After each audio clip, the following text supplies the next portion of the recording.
Hello' everyone. আজি এইটো ভিডিঅ'ত আমি আলোচনা কৰিম দশম শ্ৰেণীৰ গণিতৰ চেপ্টাৰ 1 বাস্তৱ সংখ্যা, ইয়াক ইংৰাজীত ৰিয়েল নাম্বাৰ বুলি কোৱা হয়। এইটো ভিডিঅ'ত আমি আজি এইটো চেপ্টাৰৰ আৰম্ভণিহে কৰিম। এইটো চেপ্টাৰৰ এক্সাৰচাইজসমূহ সলভ কৰিবলৈ যিমানবোৰ ইম্পৰ্টেণ্ট কনচেপ্টৰ দৰকাৰ হয়, যিমানবোৰ ট্ৰিক্সৰ দৰকাৰ হয়, সংখ্যাৰ যিবোৰ ধাৰণাৰ দৰকাৰ হয়, সেইবোৰ আজি এইটো ভিডিঅ'ত আলোচনা কৰিম। এই ভিডিঅ'টোত আলোচনা কৰা ধাৰণাসমূহ সম্পূৰ্ণকৈ বুজি পালেহে এক্সাৰচাইজ কৰাত সুবিধা হ'ব, গতিকে কোনো ধৰণৰ স্কিপ নকৰাকৈ ভিডিঅ'টো চাই ল'ব। ভিডিঅ'টো আৰম্ভ কৰাৰ আগতে যদি এতিয়ালৈকে চেনেলটো ছাবস্ক্ৰাইব কৰা নাই তেতিয়াহ'লে ছাবস্ক্ৰাইব কৰি ল'ব, লগতে ভিডিঅ'টো লাইক কৰি দিব। চেপ্টাৰৰ নাম যিহেতু বাস্তৱ সংখ্যা, গতিকে আমি বাস্তৱ সংখ্যা কি হয় জানিব লাগিব। আগৰ ক্লাছসমূহত অলৰেডি আমি স্বাভাৱিক সংখ্যা, খণ্ড সংখ্যা, পূৰ্ণ সংখ্যা এইবোৰৰ বিষয়ে অলৰেডি আমি আলোচনা কৰি আহিছিলো, আৰু স্পেচিয়েলি ক্লাছ 9ত পৰিমেয় সংখ্যা আৰু অপৰিমেয় সংখ্যাৰ বিষয়েও বুজিছিলো।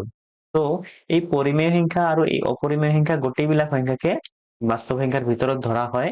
এটা কথাত ক'বলৈ গ'লে গণিত কৰোঁতে আমি যিমানবোৰ সংখ্যা ব্যৱহাৰ কৰোঁ, দশমিক থকা সংখ্যা, খণ্ড সংখ্যা, ফ্ৰেকশ্যনৰ সংখ্যা, ৰুট অভাৰ থকা সংখ্যা, এনেকুৱা বিভিন্ন ধৰণৰ সংখ্যা আছে।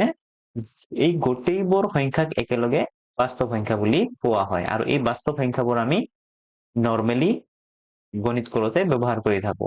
তো ইয়াতে লিখা আছে বাস্তৱ সংখ্যাবোৰ পৰিমেয় সংখ্যা আৰু অপৰিমেয় সংখ্যাৰ মিশ্ৰণ। তাৰমানে বাস্তৱ সংখ্যাবোৰ মেইনলি পৰিমেয় আৰু অপৰিমেয় সংখ্যা গোটেইবিলাক মিলি পেলাই বাস্তৱ সংখ্যাবিলাক হয়। বাস্তৱ সংখ্যাবোৰ সংখ্যা ৰেখাত দেখুৱাব পাৰি।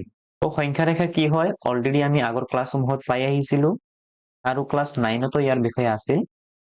তো সংখ্যা ৰেখা হৈছে এনেকুৱা এটা ৰেখা য'ত আমি বিভিন্ন সংখ্যাসমূহক উপস্থাপন কৰিব পাৰো, যেনেকুৱাকে 0, 1, 2, 3, 4, 5, 6, 7 এনেকে, আৰু নিগেটিভ নাম্বাৰসমূহ যেনেকৈ -1, -2, -3, -4 এনেকুৱা যিকোনো ধৰণৰ সংখ্যা আমি সংখ্যা ৰেখাত প্ৰদৰ্শন কৰিব পাৰো। ইয়াতে কিছুমান সংখ্যা আছে যেনেকুৱা ফ্ৰেকশ্যনত থকা সংখ্যা। মই যদি কওঁ 3 / 2, 3ক 2ৰে ডিভাইড কৰিলে কি হ'ব 1.5 হ'ব। তো 1.5 কি হ'ব 1 আৰু 2ৰ মাজত থাকিব, ইয়াৰ মাজত থাকিব, গতিকে 3/2 সংখ্যাটো ফ্ৰেকশ্যনৰ সংখ্যাবিলাকো সংখ্যা ৰেখাত স্থাপন কৰা যায়। এনেকুৱাকে কিছুমান দশমিক থকা সংখ্যা ধৰি লওঁ 0.25, 0.25 ক'ত থাকিব 0 আৰু 1ৰ মাজত থাকিব, ইয়াতে কৰবাত থাকিব 0 আৰু 1ৰ মাজত। যিমানবোৰ সংখ্যা আমি ব্যৱহাৰ কৰো এই গোটেইবোৰ সংখ্যাকে আমি বাস্তৱ সংখ্যা বুলি ক'ব পাৰো, আৰু এই বাস্তৱ সংখ্যাবোৰ আমি এনেকে সংখ্যা ৰেখাত প্ৰদৰ্শন কৰিব পাৰো। সেইকাৰণে লিখা আছে কি বাস্তৱ সংখ্যাবোৰ সংখ্যা ৰেখাত দেখুৱাব পাৰি। এই সংখ্যাবোৰ ধনাত্মক আৰু ঋণাত্মক হ'ব পাৰে। এই বাস্তৱ সংখ্যাবোৰ ধনাত্মক মানে পজিটিভ আৰু ঋণাত্মক মানে নিগেটিভ হ'ব পাৰে। ইয়াতে যেনেকে 1ৰ পৰা 2, 3, 4, 5 এনেকে সংখ্যাবিলাক কি হয় ধনাত্মক হয়, পজিটিভ নাম্বাৰ হয়, আনহাতে -1, -2, -3 এই সংখ্যাবোৰ নিগেটিভ নাম্বাৰ হয়, ঋণাত্মক নাম্বাৰ হয়।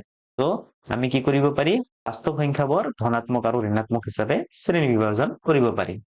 এতিয়া বাস্তৱ সংখ্যাৰ যিমানবোৰ ভাগ আছে এই গোটেইবোৰ সংখ্যাকে আমি শৃংখলাবদ্ধভাৱে ডিছকাছ কৰিম। তো বাস্তৱ সংখ্যাক মেইনলি দুটা ভাগত ভাগ কৰিব পাৰি, পৰিমেয় সংখ্যা আৰু অপৰিমেয় সংখ্যা। পৰিমেয় সংখ্যা কোনবোৰ হয়, অপৰিমেয় সংখ্যা কোনবোৰ হয়, এইবিলাক অলৰেডি আমি ক্লাছ 9ত পঢ়ি আহিছো, কিন্তু হয়তো পাহৰি গৈছো, সেইকাৰণে আজি আকৌ ডিছকাছ কৰিম। তো পৰিমেয় সংখ্যা কোনবোৰ সংখ্যা হয়, যিবোৰ সংখ্যাক আমি p/q আৰ্হিত প্ৰকাশ কৰিব পাৰি সেইবোৰ সংখ্যাক পৰিমেয় সংখ্যা বুলি কোৱা হয়। p/q মানে ফ্ৰেকশ্যনত, ভগ্নাংশত প্ৰকাশ কৰিব পৰা সংখ্যাবোৰক p/q আৰ্হি নাইবা পৰিমেয় সংখ্যা বুলি কোৱা হয়। আনহাতে অপৰিমেয় সংখ্যা কোনবোৰ, যিবোৰ সংখ্যাক আমি p/q আৰ্হিত প্ৰকাশ কৰিব নোৱাৰি সেইবোৰ সংখ্যাক অপৰিমেয় সংখ্যা বুলি কোৱা হয়। এক্সাম্পল দি বুজিলে ভালদৰে বুজি পাম, গতিকে ইয়াৰ কাৰণে এক্সাম্পল ল'ম। তো এক্সাম্পল হিচাপে মই এটা সংখ্যা লৈছো 2। এই সংখ্যাটোক আমি কি p/q আৰ্হিত প্ৰকাশ কৰিব পাৰি। কেনেকে 2ক আমি 2 / 1 বুলিয়ে লিখিব পাৰি, যিকোনো সংখ্যাৰ তলত মনে মনে কি আছে 1 আছে, গতিকে 2ক 2 / 1 লিখা যায়। এই সংখ্যাটো ভগ্নাংশ হৈ আছে, p/q এনেকুৱা আৰ্হিৰ হৈ আছে, গতিকে এই সংখ্যাটো কি হ'ব এটা পৰিমেয় সংখ্যা হ'ব। এবাৰ মই যদি দশমিক থকা সংখ্যা লওঁ 0.5, এই সংখ্যাটোক আমি p/q আৰ্হিত প্ৰকাশ কৰিব পাৰি। কেনেকে দশমিক উঠাই দিলে কি হ'ব 5 হ'ব, আৰু যিহেতু এঘৰ আগত দশমিক আছে গতিকে তলত 10 হ'ব। তো 5/10 এইটো কি হ'ল p/q আৰ্হিত হৈ গ'ল, গতিকে এনেকুৱা সংখ্যাও কি হ'ব পৰিমেয় সংখ্যাত যাব। নাইবা আৰু এক ধৰণৰ সংখ্যা আছে ৰুট থকা সংখ্যা, যিবোৰ যেনেকে √9, √16, √25। তাৰমানে √ৰ ভিতৰত যদি কোনো সংখ্যা বৰ্গ সংখ্যা থাকে, 9টো কি হয়, এটা বৰ্গ সংখ্যা হয়। 3 3 গুণ 9, 4 4 গুণ 16, 5 5 গুণ 25। এই √ৰ ভিতৰত যদি বৰ্গ সংখ্যা থাকে, এই সংখ্যাবোৰো কি হয়, পৰিমেয় সংখ্যাত পৰে। কিন্তু অপৰিমেয় সংখ্যা কোনবোৰ, যদি এক্সাম্পল দি বুজো, তেতিয়াহ'লে যিবোৰ সংখ্যাক আমি p/q আৰ্হিত প্ৰকাশ কৰিব নোৱাৰো, যেনেকুৱা কিছুমান দশমিক থকা সংখ্যা আছে, দশমিকৰ পিছত যাদৃচ্ছিকভাৱে নাম্বাৰ আহে আৰু ওলাই থাকে। তেনেকুৱা ধৰণৰ নাম্বাৰ অপৰিমেয় হয়, যেনেকে 2 4 3 2 9 2 1 ... তো এনেকুৱা ধৰণৰ সংখ্যাক আমি কেতিয়াও p/q আৰ্হিত প্ৰকাশ কৰিব নোৱাৰো। গতিকে এই সংখ্যাবোৰক অপৰিমেয় সংখ্যা বুলি কোৱা হ'ব। আনহাতে কিছুমান সংখ্যা আছে √ৰ ভিতৰত থাকে, যিবোৰ সংখ্যা বৰ্গ সংখ্যা নহয়, যেনেকে 2। এই 2 সংখ্যাটো বৰ্গ সংখ্যা নহয়, নাইবা √3, এই 3 সংখ্যাটো বৰ্গ সংখ্যা নহয়। আকৌ √5, √6, √ৰ ভিতৰত যদি বৰ্গ সংখ্যা নাথাকে, যদি বেলেগ সংখ্যা থাকে, তেতিয়াহ'লে এইবোৰ সংখ্যাক কোৱা হ'ব অপৰিমেয় সংখ্যা। √ৰ ভিতৰত বৰ্গ সংখ্যা থাকিলে সেইবোৰ সংখ্যা হ'ব পৰিমেয় সংখ্যা, আনহাতে √ৰ ভিতৰত বৰ্গ সংখ্যা নাথাকি বেলেগ সংখ্যা থাকিলে এইবোৰ হ'ব কি, অপৰিমেয় সংখ্যা। তো বাস্তৱ সংখ্যাৰ মেইনলি দুটা ভাগৰ বিষয়ে আমি পঢ়িলো, পৰিমেয় সংখ্যা আৰু অপৰিমেয় সংখ্যা আমি বুজিলো। এতিয়া পৰিমেয় সংখ্যাৰ আৰু এটা ভাগৰ নাম হৈছে অখণ্ড সংখ্যা। এই অখণ্ড সংখ্যাবোৰ পৰিমেয় সংখ্যাৰ ভিতৰতে পৰে। এতিয়া অখণ্ড সংখ্যা কোনবোৰ, যিবোৰ খণ্ড নহয়। যেনেকুৱাকে মই যদি এটা সংখ্যা ৰেখা আঁকো, এই সংখ্যা ৰেখাত থকা যিবোৰ সংখ্যা নৰ্মেলি আমি দেখা পাওঁ, 0 1 2 3 4 এনেকে, আনহাতে -1 -2 -3, এইবোৰ সংখ্যা যেনেকুৱা 1 2 3 4 0 -1 -2 -3, এইবোৰ সংখ্যাক আমি অখণ্ড সংখ্যা বুলি ক'ব পাৰিম। অখণ্ড সংখ্যাৰ আকৌ নেক্সট ভাগৰ নাম হৈছে পূৰ্ণ সংখ্যা। পূৰ্ণ সংখ্যা কোনবোৰ, এই অখণ্ড সংখ্যাবোৰৰ আমি যদি নিগেটিভ নাম্বাৰ কেইটা বাদ দি দিওঁ, তেতিয়াহ'লে কি থাকিব, 0 1 2 3, 0ৰ পৰা আৰম্ভ হ'ব, 0 1 2 3 4 5 এনেকে। তো এই সংখ্যাবোৰক কোৱা হ'ব পূৰ্ণ সংখ্যা। তো পূৰ্ণ সংখ্যা কোনবোৰ সংখ্যা কোৱা হয়, 0ৰ পৰা আৰম্ভ হোৱা সংখ্যাক পূৰ্ণ সংখ্যা বুলি কোৱা হয়। 0 1 2 3 4 5 আদি এইবোৰ সংখ্যাক পূৰ্ণ সংখ্যা বুলি কোৱা হয়। এতিয়া মই যদি 0টোও বাদ দি দিওঁ, তেতিয়াহ'লে 1ৰ পৰা থাকিব, এই 1ৰ পৰা সংখ্যা কেইটা কোৱা হ'ব স্বাভাৱিক সংখ্যা, যেনেকে 1 2 3 4 5 এনেকুৱা। এই 1ৰ পৰা আৰম্ভ হোৱা সংখ্যাবোৰক স্বাভাৱিক সংখ্যা বুলি কোৱা হয়, আনহাতে 0ৰ পৰা আৰম্ভ হোৱা সংখ্যাবোৰক পূৰ্ণ সংখ্যা বুলি কোৱা হয়। তো এইখিনি আছিল সংখ্যাৰ গোটেইখিনি ধাৰণা। আজি ধুনীয়াকে আলোচনা কৰা হৈ গ'ল। আই থিংক এতিয়ালৈকে কাৰো কোনো ধৰণৰ ডাউট নাই সংখ্যালৈ, বাস্তৱ সংখ্যালৈ। আমাক যিকোনো ধৰণৰ সংখ্যা দিয়া থাকক বা যিকোনো ধৰণৰ সংখ্যাৰ বিষয়ে আমাক সোধক, আমি আৰামছে কৈ দিব পাৰিম কোনবোৰ সংখ্যা, কি ধৰণৰ সংখ্যা বা কোনবোৰ সংখ্যাৰ কি নাম হয়। গতিকে আমি নেক্সট পেজত এইটো চেপ্টাৰৰ কি ইম্পৰ্টেণ্ট আছে সেইটো চাম। নেক্সটত আছে মৌলিক সংখ্যা আৰু যৌগিক সংখ্যা। মৌলিক সংখ্যা আৰু যৌগিক সংখ্যাৰ বিষয়ে আমি আগৰ ক্লাছসমূহত পাই আহিছো, যদিও এইবোৰ বহুত কনফিউজিং হয়। মৌলিক সংখ্যা আৰু যৌগিক সংখ্যাসমূহ এইটো চেপ্টাৰৰ কাৰণে বহুত ইম্পৰ্টেণ্ট হয়। তো যদি মৌলিক সংখ্যা আৰু যৌগিক সংখ্যা ভালদৰে বুজি পায়, তেতিয়াহ'লে এইটো চেপ্টাৰৰ এক্সাৰচাইজসমূহ ভালদৰে কৰিবলৈ সক্ষম হ'ব। গতিকে কোনো ধৰণে স্কিপ নকৰাকৈ ভিডিঅ'টো চাব। আজিৰ পৰা আৰু মৌলিক সংখ্যা আৰু যৌগিক সংখ্যাৰ কোনো ধৰণৰ প্ৰব্লেমছ নাথাকিব, কোনো ধৰণৰ ডাউটছ নাথাকিব। তো পোনপ্ৰথমে আমি শিকিম মৌলিক সংখ্যা। তো মৌলিক সংখ্যা বুজাৰ আগতে আমি পোনপ্ৰথমে এটা টাৰ্মছ বুজি ল'ম, উৎপাদক। উৎপাদক কি হয়, মই লৈছো এটা সংখ্যা 6। তো এই 6 সংখ্যাটোক কিহেৰে হৰণ কৰিব পাৰি, যেনেকুৱাকে 1ৰে হৰণ কৰিব পাৰি, নাইবা 1ৰ ঘৰত নেওতা পৰিলে কি আহিব পাৰে, 6 আহিব পাৰে, 1 6 গুণ 6। আকৌ 2ৰ ঘৰত নেওতা পৰিলেও কি পোৱা যায়, 6 পোৱা যায়, নাইবা 2ৰেও হৰণ কৰা যায় 6ক, আকৌ 3ৰেও হৰণ কৰা যায় 6ক, আকৌ 6ৰেও 6ক হৰণ কৰা যায়। তো এটা সংখ্যাক যিমানবোৰ সংখ্যাৰে হৰণ কৰিব পাৰি, এইবোৰ সংখ্যা কি কোৱা হয়, এই সংখ্যাটো উৎপাদক বুলি কোৱা হয়। এতিয়া আমি কিছুমান সংখ্যা ল'ম আৰু দেখিম এই সংখ্যাবোৰৰ কিমানটাকে উৎপাদক থাকে। তো যেনেকুৱাকে এই 6 সংখ্যাটো যে আছে, ইয়াৰ কেইটা উৎপাদক আছে, 1 2 3 4টা উৎপাদক আছে। মই যদি কওঁ 2 সংখ্যা, এই 2 সংখ্যাটোৰ কেইটা উৎপাদক আছে, 2 সংখ্যাটোৰ উৎপাদক দুটা। তো 2ক কিহেৰে হৰণ যায়, 2ক 1ৰে হৰণ যায় আৰু 2ক 2ৰে হৰণ যায়। গতিকে 2ৰ উৎপাদক হল কি, দুটা। একেদৰে 3 যে সংখ্যাটো আছে, এই 3ৰ উৎপাদক কেইটা, 3ক হৰণ যায় 1ৰে আৰু 3 হৰণ যায় 3ৰে। 1ৰ ঘৰৰ নেওতা পৰিলে 3 আহে, 1 3 গুণ 3, আৰু 3ৰ ঘৰৰ নেওতা পৰিলে 3 আহে, 3 1 গুণ 3। তো গতিকে 3ৰ উৎপাদক দুটা, 1 আৰু 3। 4ৰ উৎপাদক কেইটা? তো 4 সংখ্যাটো হৰণ যায় 1ৰে, 1ৰ ঘৰৰ নেওতাত 4 আহে, 2ৰ ঘৰৰ নেওতাতো 4 আহে, আৰু 4ৰ ঘৰৰ নেওতাতো 4 আহে। এতিয়া আমি চাম কোনবোৰ সংখ্যাৰ উৎপাদক কেইটা। তো এই যে 2 সংখ্যাটো যে আছে ইয়াৰ উৎপাদক কেইটা? এটা দুটা, 1 আৰু 2। 3 সংখ্যাটোৰ উৎপাদক কেইটা? 1 আৰু 3 দুটা, ইয়াৰ উৎপাদক দুটা, ইয়াৰ উৎপাদক দুটা। 4 সংখ্যাৰ উৎপাদক কেইটা? ইয়াত পালো 3টা। 6 সংখ্যাটোৰ উৎপাদক কেইটা? 6 সংখ্যাৰ উৎপাদক হৈছে 4টা। এতিয়া যিবোৰ সংখ্যাৰ উৎপাদক মাত্ৰ দুটা সেই সংখ্যাবোৰক মৌলিক সংখ্যা বুলি কোৱা হয়। ইয়াতে এই 2 সংখ্যাটো যে আছে ইয়াৰ উৎপাদক কেইটা? দুটা, 1 আৰু 2। তো 2 সংখ্যাটো কি হ'ব? এটা মৌলিক সংখ্যা হ'ব। উদাহৰণ হিচাপে কি হ'ব? 2 হ'ব পাৰে 3। 3 সংখ্যাটোৰ কি উৎপাদক? দুটা, 1 আৰু 3। নাইবা 5। 5 সংখ্যাটোৰ উৎপাদক কেইটা? দুটা। 5ক কিহেৰে হৰণ কৰিব পাৰি? 1ৰে হৰণ কৰিব পাৰি আৰু 5ৰে। তো 1 আৰু 5ৰ বাহিৰে এনেকুৱা সংখ্যা আছে নেকি যে যিটোৰে 5ক হৰণ কৰিব পাৰি? নাই। গতিকে 1 আৰু 5 অকল দুটা উৎপাদক আছে, গতিকে এইটো এটা কি সংখ্যা? মৌলিক সংখ্যা। 7 সংখ্যাটোও মৌলিক সংখ্যা হ'ব পাৰে, কাৰণ 7কো অকল দুটা সংখ্যাৰে হৰণ যায়, 1ৰে আৰু 7ৰে। 11 সংখ্যাটো এটা মৌলিক সংখ্যা হ'ব, কাৰণ 11কো কি দুটা সংখ্যাৰে হৰণ কৰিব পাৰি, 1ৰে আৰু 11ৰে। আমি বুজি পালো যে যিমানবোৰ সংখ্যাৰ মাত্ৰ দুটা উৎপাদক থাকে এই সংখ্যাবোৰকে কি বুলি কোৱা হয়? মৌলিক সংখ্যা বুলি কোৱা হয়। নেক্সটত আছে যৌগিক সংখ্যা। যৌগিক সংখ্যা কোনবোৰ সংখ্যা কোৱা হয়? যাৰ উৎপাদক দুইটাতকৈ বেছি, মানে দুটাতকৈ বেছি উৎপাদক থাকিলে সেইবোৰ সংখ্যাক যৌগিক সংখ্যা বুলি কোৱা হয়। যেনেকুৱাকে এই যে 6 সংখ্যাটো যে আছে, 6 সংখ্যাটোৰ উৎপাদক কেইটা? 4টা, দুটাতকৈ বেছি, গতিকে 6 সংখ্যাটো এটা কি হ'ব? যৌগিক সংখ্যা হ'ব। কিন্তু 4 সংখ্যাটো ইয়াৰ উৎপাদক কেইটা আছে? 3টা। তো এই 4 সংখ্যাটো কি হ'ব? এটা যৌগিক সংখ্যা। এক্সাম্পল যদি লওঁ তেতিয়াহ'লে কি কি হ'ব পাৰে? 4 হ'ব পাৰে, 6 হ'ব পাৰে, 8 হ'ব পাৰে, তাৰপিছত 9 হ'ব পাৰে, 10 হ'ব পাৰে, 12 হ'ব পাৰে। এনেকে এই গোটেইবোৰ সংখ্যাক যৌগিক সংখ্যা বুলি কোৱা হয়, কাৰণ ইহঁতৰ প্ৰতিটোৰে দুটাতকৈ বেছি উৎপাদক আছে। এতিয়া আমাৰ মনত এটা প্ৰশ্ন আহে যে এই 1 সংখ্যাটো যৌগিক হ'ব নে মৌলিক হ'ব? 1ৰ উৎপাদক কেইটা? 1ৰ উৎপাদক 1 নিজে। ইয়াতে 1ৰ বাহিৰে আৰু বেলেগ উৎপাদক নাই। এনেতো 1ৰ উৎপাদক অকল 1, মানে এটাহে উৎপাদক আছে। মৌলিক সংখ্যা হবলৈ হলে দুটা উৎপাদক হ'ব লাগিব, আৰু যৌগিক সংখ্যা হবলৈ হলে দুটাতকৈ বেছি উৎপাদক হ'ব লাগিব। কিন্তু 1ৰ না দুটা উৎপাদক আছে না দুটাতকৈ বেছি আছে। তো এই সংখ্যাটো না মৌলিক সংখ্যা হ'ব না যৌগিক সংখ্যা হ'ব। গতিকে 1 মৌলিক সংখ্যাও নহয়, যৌগিক সংখ্যাও নহয়। এইটো চেপ্টাৰৰ আৰু দুটা ইম্পৰ্টেণ্ট টাৰ্মছ আছে, লসাগু আৰু গসাউ। তো এক্সাৰচাইজ সমূহত লসাগু আৰু গসাউৰ বিষয়ে যথেষ্ট প্ৰশ্ন আছে, এমচিকিউ যথেষ্ট আহে। গতিকে লসাগু আৰু গসাউ কি হয় আমি বুজি ল'ব লাগিব।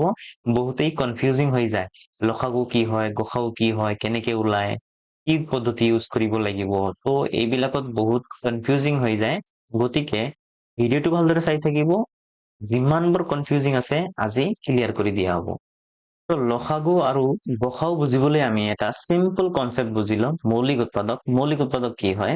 তো মৌলিক সংখ্যাটো আমি বুজি পাইছো, উৎপাদকো বুজি পাইছো। এতিয়া দুটা একেলগে মৌলিক উৎপাদক মানে কি হয় এইটো বুজি লম। তো মৌলিক উৎপাদক বুজিবলৈ আমি এটা যৌগিক সংখ্যা ল'ম। তো ধৰি লৈছো যৌগিক সংখ্যা 28, আৰু এই 28টো যৌগিক সংখ্যা কিয় হয়? কাৰণ ইয়াৰ উৎপাদক দুটাতকৈ বেছি আছে। ইয়াক 1ৰে হৰণ যায়, নাইবা 2ৰে হৰণ যায়, 14ৰে হৰণ যায়, 7ৰে হৰণ যায়। তো এনেকুৱাকে বহুত সংখ্যাৰে হৰণ যায়। গতিকে এই 28 সংখ্যাটো এটা যৌগিক সংখ্যা। তো এই যৌগিক সংখ্যাটোক যদি আমি মৌলিক উৎপাদক বিশ্লেষণ কৰো নাইবা ছুটি হৰণ কৰো, তেতিয়াহ'লে কি হ'ব? 2ৰে কিমান বাৰ যাব? 2 14 গুণ 28, আকৌ 2 7 গুণ 14। তো এই 28ক ভাঙাৰ পিছত আমি কি পালো? উৎপাদকবোৰ 2, 2 আৰু 7। ইয়াতে 3টা উৎপাদক পাইছো আমি, আৰু এই 3টা উৎপাদকৰ 3টাই কি হৈছে? মৌলিক সংখ্যা হয়। এই 2ও মৌলিক সংখ্যা, এই 2ও মৌলিক সংখ্যা, আৰু এই 7ও এটা কি হয়? মৌলিক সংখ্যা হয়। তাৰমানে কোনো এটা যৌগিক সংখ্যাক যদি আমি ছুটি হৰণ কৰো বা উৎপাদকত প্ৰকাশ কৰো, তেতিয়াহ'লে ইয়াৰ উৎপাদক কেইটা আমি মৌলিক উৎপাদক হিচাপে প্ৰকাশ কৰিব পাৰো। ইয়াত 2 সংখ্যাটো এটা মৌলিক সংখ্যা, এই 2 সংখ্যাটো এটা মৌলিক সংখ্যা, 7টো এটা মৌলিক সংখ্যা। তো কোনো এটা যৌগিক সংখ্যাক আমি মৌলিক উৎপাদকৰ পূৰণফল হিচাপে প্ৰকাশ কৰিব পাৰো। তো লসাগু আৰু গসাউ উলিয়াওতে কোনো সংখ্যাক মৌলিক উৎপাদকত প্ৰকাশ কৰিব লাগে তাৰ পিছতে আমি লসাগু আৰু গসাগু উলিয়াব লাগে এতিয়া আমি লসাগু আৰু গসাগু কেনেকৈ ওলাই সেইটো চাম তো লসাগু আৰু গসাগু উলিয়াবলৈ হলে আমি দুটা সংখ্যা লম ধৰি লৈছো মই এটা সংখ্যা 12 আৰু এটা সংখ্যা 18 তো এই দুটা সংখ্যাৰ আমাক যদি লসাগু নাইবা গসাগু উলিয়াব দিয়ে তেতিয়াহলে আমি কি কৰিব লাগিব পোনপ্ৰথমে আমি এই দুটা সংখ্যাক আমি মৌলিক উৎপাদকৰ গুণফল হিচাপে প্ৰকাশ কৰিব লাগিব তো 12ক যদি হৰণ কৰো 2 ৰে কি হ'ব 2 6 গুণ 12 আকৌ 2 3 গুণ 6 নেক্সটত 18 সংখ্যাটোক আমি কেনেকৈ লিখিব পাৰিম 2 ৰে হৰণ কৰিলে 9 বাৰ যাব আৰু আকৌ 9ক 3 ৰে হৰণ কৰিব পাৰি 3 3 গুণ 9 এতিয়া এই 12 সংখ্যাটোক যদি সজাও তেতিয়াহলে কি লিখা যাব 12ক লিখা যাব 2 into 2 into 3 তো লিখিম 2 into 2 into 3 আনহাতে 18 সংখ্যাটোক আমি কি লিখিব পাৰিম 18 সংখ্যাটোক লিখিব পাৰিম 2 into 3 into 3 2 into 3 into 3 এতিয়া যদি আমাক দিয়ে যে 12 আৰু 18 ৰ লসাগু কিমান হ'ব তেতিয়াহলে আমি লসাগু কি লিখিম কেনেকৈ লিখিম 12 আৰু 18 ৰ মৌলিক উৎপাদকত প্ৰকাশ কৰা সংখ্যাবোৰ আমি লক্ষ্য কৰিম আৰু ইয়াতে দেখিম কি সংখ্যা আছে তো মেইনলি ইয়াতে 2 আৰু কি 3 সংখ্যাটো আছে 2 আছে আৰু 3 আছে ইয়াতে 2 3 আছে ইয়াতেও 2 আৰু 3 আছে এতিয়া এই 2 সংখ্যাটো বেছি কত আছে যেতিয়া আমাক লসাগু উলিয়াব দিয়ে তেতিয়া আমি দেখিব লাগে বেছি কত আছে তো স্পষ্টভাৱে দেখা যায় যে 2 সংখ্যাটো ওপৰত বেছি আছে ওপৰত কেইটা আছে দুটা 2 আছে আৰু তলত কি আছে এটা আছে তো আমি কি কৰিম এই দুটা 2 লম তো লসাগু লিখিম 2 into 2 যেহেতু বেছি আছে ইয়াতে তো বেছিটো আমি লব লাগিব এতিয়া আকৌ এতিয়া 3 কত বেছি আছে তো 3 এই তলৰ লাইনত 3 বেছি আছে তলৰ লাইনত 3 কেইটা আছে দুটা আছে তো যিমান বেছি থাকিব সিমান বৰ লব লাগিব দুটা আছে দুটা লম যদি 3টা থাকে তো 3টা লম তো 3 কেইটা আছে বেছি দুটা আছে তো লম 3 into 3 এতিয়া 2 লৈছো 3 লৈছো বেলেগ সংখ্যা আছে নাই গতিকে আমাৰ লসাগু হৈ গল এতিয়া আমি কি কৰিম পূৰণ কৰিম 2 2 গুণ 4 4 3 গুণ 12 আৰু 12 3 গুণ 36 তো আমাৰ লসাগু কিমান হ'ব 36 কাৰ লসাগু 12 আৰু 18 লসাগু কি হ'ব 36 তাৰ মানে এই 36 সংখ্যাটো এনেকুৱা এটা সংখ্যা যাক 12 আৰু 18 দুইটাৰে হৰণ কৰিব পাৰি ইয়াকে কোৱা হয় কি লসাগু এতিয়া যদি আমাক কোৱা হয় যে এই দুটা সংখ্যাৰে গসাগু উলিওৱা গসাগু কিমান হ'ব তেতিয়াহলে আমি কি কৰিম তো গসাগু উলিয়াবলৈ হলে আমি কি কৰিব লাগিব পোনপ্ৰথমে মৌলিক উৎপাদকৰ পূৰণফল হিচাপে প্ৰকাশ কৰিব লাগিব যি দুটা সংখ্যা দিয়ে বা তিনিটা সংখ্যা দিয়ে দুটা সংখ্যাৰ মৌলিক উৎপাদকত কি সংখ্যা আছে সেইটো চাব লাগিব তো কি সংখ্যা আছে 2 আৰু 3 সংখ্যাই আছে তো 2 ইয়াতেও আছে আৰু 3 ইয়াতেও আছে 2 আছে 3 আছে বেলেগ সংখ্যা থাকিলে আমি বেলেগ সংখ্যাও দেখিম এতিয়া কথা হল যে যেতিয়া গসাগু উলিয়াব দিয়ে তেতিয়া আমি কি কৰিম তো 2 কম কত আছে যেতিয়া লসাগু লম তেতিয়া বেছি বিচাৰিম আৰু যেতিয়া গসাগু লম তেতিয়া কম বিচাৰিম 2 কত কম আছে 2 ইয়াতে কম আছে এটা আছে তো এটা আমি 2 লব লাগিব তো গসাগুত লিখিম কি এটা 2 আৰু 3 কত কম আছে 3 কম আছে ইয়াতে দুটা 3 আছে ইয়াতে এটা 3 আছে তো কম কত আছে এইটো লাইনত আছে এই লাইনত আছে গতিকে এটা 3 আছে এটা 3 লম তো যদি এতিয়া পূৰণ কৰি দিও তেতিয়াহলে কি হ'ব 2 3 গুণ 6 তো এই 6 সংখ্যাটো হৈছে কি এই 12 আৰু 18 ৰ গসাগু তাৰ মানে এই 6 সংখ্যাৰে এই 12 আৰু 18 দুইটাকে হৰণ কৰিব পৰা যাব তো এনেকে আমি বিভিন্ন ধৰণৰ সংখ্যাবোৰৰ মৌলিক উৎপাদক বিশ্লেষণ কৰি গসাগু আৰু লসাগু উলিয়াব পাৰি তো আই থিংক এতিয়ালৈকে সকলোৰে গসাগু আৰু লসাগুৰ বিষয়ে কনসেপ্ট ক্লিয়াৰ হৈ গৈছে এতিয়া যদি কোনো ধৰণৰ কনফিউজন আছে তেতিয়াহলে এক্সাৰসাইজৰ ভিডিঅ'সমূহ চাব এক্সাৰসাইজৰ ভিডিঅ'সমূহত বিভিন্ন ধৰণৰ সংখ্যাৰ লসাগু আৰু গসাগু উলিওৱা হৈছে তো তাতে ভিডিঅ'সমূহ চালে এই লসাগু আৰু গসাগুৰ কনফিউজনসমূহ ক্লিয়াৰ হ'ব নেক্সটত আমি চাম লসাগু আৰু গসাগুৰ মাজৰ সম্পৰ্ক তাৰমানে এই লসাগু আৰু এই গসাগুৰ কি সম্পৰ্ক আছে এই দুটাৰ কি ফৰ্মুলা আছে এই দুটাৰ মাজত কি সম্পৰ্ক আছে এই সম্পৰ্কটো আমি আলোচনা কৰিম আৰু এই কনসেপ্ট বা এই ফৰ্মুলা বা এই ধাৰণাৰ পৰা এটা এমসিকিউ নাইবা অংক কৰিবলৈ আহে গতিকে বহুতে ইম্পৰ্টেন্ট হয় ভেৰি ভেৰি ইম্পৰ্টেন্ট ভালদৰে বুজাত ট্ৰাই কৰিব তো লসাগু আৰু গসাগুৰ মাজৰ সম্পৰ্কটো হল লসাগু ইনটু গসাগু ইজ ইকুৱেল এটা সংখ্যা ইনটু আনটো সংখ্যা এটা সংখ্যা আৰু আনটো সংখ্যা মানে কি যদি দুটা সংখ্যা আমাক দিয়া থাকে অলপ আগতে আমি কি কৰিলো 12 আৰু 18ত লসাগু আৰু গসাগু উলিয়াইছো তো তাৰ মানে এটা সংখ্যা হ'ব 12 আৰু আনটো সংখ্যা হ'ব কিমান 18 তো এনেকুৱা দুটা সংখ্যা যদি আমাক দিয়া থাকে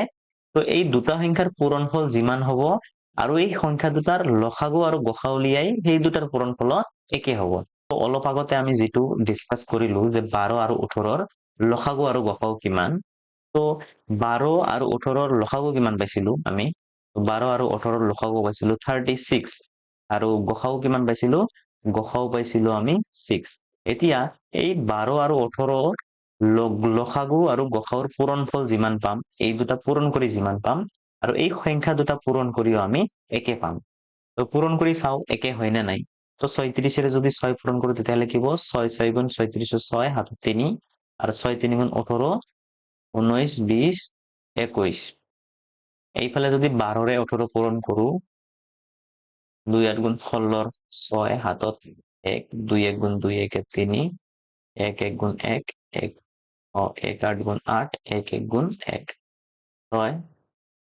6 11 1 হাতত 1 2 তো 12 আৰু 18 পূৰণ কৰিলে কি হয় 216 আমি দেখা পালো দুটা সংখ্যাৰ লসাগু আৰু গসাউ পূৰণ কৰিলে যিমান হ'ব আৰু এই সংখ্যা দুটা পূৰণ কৰিলেও কি হ'ব একে হ'ব তো কেতিয়াবা এই ফৰ্মুলাৰ পৰা যিকোনো এটা উঠাই দিয়ে যে লসাগু নাই গসাউ আছে এটা সংখ্যা আছে আনটো সংখ্যা আছে তো লসাগু উলিয়াই দিয়া নাইবা ক'ব পাৰে যে এটা সংখ্যা আছে আনটো সংখ্যা নাই লসাগু আছে গসাউ আছে তো এটা সংখ্যা উলিওৱা তো এনেকে বিভিন্ন ধৰণে দিয়া থাকে কিন্তু ফৰ্মুলা আমি এইটো ইউজ কৰিব লাগে এইটো ইউজ কৰি বিভিন্ন ধৰণৰ এমসিকিউ আৰু কিছুমান প্ৰশ্ন আমি সলভ কৰি আনসাৰ ওলাব লাগে এইখিনি আছিল চেপ্টাৰ 1 বাস্তৱ সংখ্যাৰ ইন্ট্ৰডাকশন পাৰ্ট আমি শিকিলো এইটো চেপ্টাৰত যিমানবোৰ ইম্পৰ্টেন্ট টাৰ্মছ যিমানবোৰ ইম্পৰ্টেন্ট ধাৰণা আমাক লাগিব এক্সাৰসাইজ মই কৰোতে সেইবোৰ বুজি ললো যদি এতিয়ালৈকে চেনেলটো সাবস্ক্ৰাইব কৰা নাই তেতিয়াহলে সোনকালে চেনেলটো সাবস্ক্ৰাইব কৰি ল'ব লগতে নিজৰ ক্লাছমেটছক ভিডিঅ'বোৰ শ্বেয়াৰ কৰিব চেনেলটো সাবস্ক্ৰাইব কৰিবলৈ কৈ দিব